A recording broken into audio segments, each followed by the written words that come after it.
নব অঙ্গীকার সামাজিক সংস্থার ৪৬তম প্রতিষ্ঠা দিবস উপলক্ষে ৩ দিন ব্যাপী বিভিন্ন ধরনের কর্মসূচি হাতে নিয়েছে সংস্থা, যার মধ্যে স্বাস্থ্যসেবী, বস্ত্রদান, শিশুদের বিভিন্ন প্রতিযোগিতামূলক অনুষ্ঠান এবং সাংস্কৃতিক অনুষ্ঠান রয়েছে।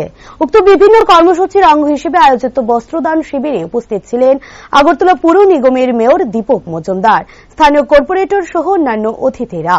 এদিন মূলত আগরতলা পুর নিগমের সাফাই কর্মীদের মধ্যে বস্ত্র তুলে দেন মেয়র সহ অন্যান্য অতিথিরা। পাশাপাশি আয়োজিত হয় স্বাস্থ্য শিবির।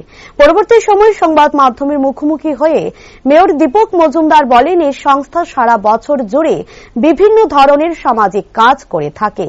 যেহেতু আমরা সমাজবদ্ধ জীব, তাই সমাজের জন্য আমাদের কিছু দায়বদ্ধতা আছে। এই সংস্থা যেভাবে এগিয়ে এসেছে তা অত্যন্ত প্রশংসনীয়। পাশাপাশি আগামী দিনেও এ ধরনের সামাজিক কাজ অব্যাহত রাখার আবেদন জানান তিনি।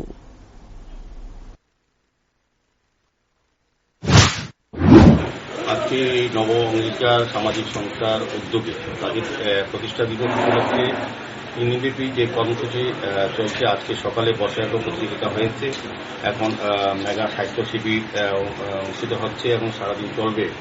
পাশাপাশি যারা আগরতলা পৌর নিগমের সাফাই কর্মী, বিশেষ করে শহরকে পরিচ্ছন্ন রাখার কাজ করে থাকেন, তাদেরকে আজকে এই নব অঙ্গীকার সংস্থার পক্ষ থেকে বস্ত্র তুলে দেওয়া হচ্ছে। কাজে এই মহতি উদ্যোগকে আমি প্রথমে সাধুবাদ এবং ধন্যবাদ জানাই। আমাদের সঙ্গে আছেন এই এলাকার সকলের প্রিয় আমার সাথী আগরতলা পৌর নিগমের কর্পোরেটর শ্রীমতী শম্পা সরকার চৌধুরী মহোদয়া, আমার সঙ্গে আছেন বিশিষ্ট সমাজসেবী সঞ্জয় সাহা মহোদয়, আছেন এই সাউথ ক্লাব ফাউন্ডেশন কমিটির দক্ষিণাঞ্চলের সভাপতি প্রাক্তন কাউন্সিলর শ্রী জয়ন্ত চৌধুরী মহোদয়, আছেন এই এলাকার বিশিষ্ট সমাজসেবী কমলদেব মহোদয় এবং ক্লাবের সভাপতি, মাননীয় সম্পাদক সহ ক্লাবের বিভিন্ন স্তরে যারা কর্মকর্তারা আছেন, মাননীয় সদস্যরা আছেন এবং যারা আজকে এই স্বাস্থ্য শিবিরে স্বাস্থ্য বিভাগ থেকে যারা এসছেন প্রত্যেকে এবং এই এলাকার যারা সহযোগিতা করছেন, সমস্ত সকলকে আমি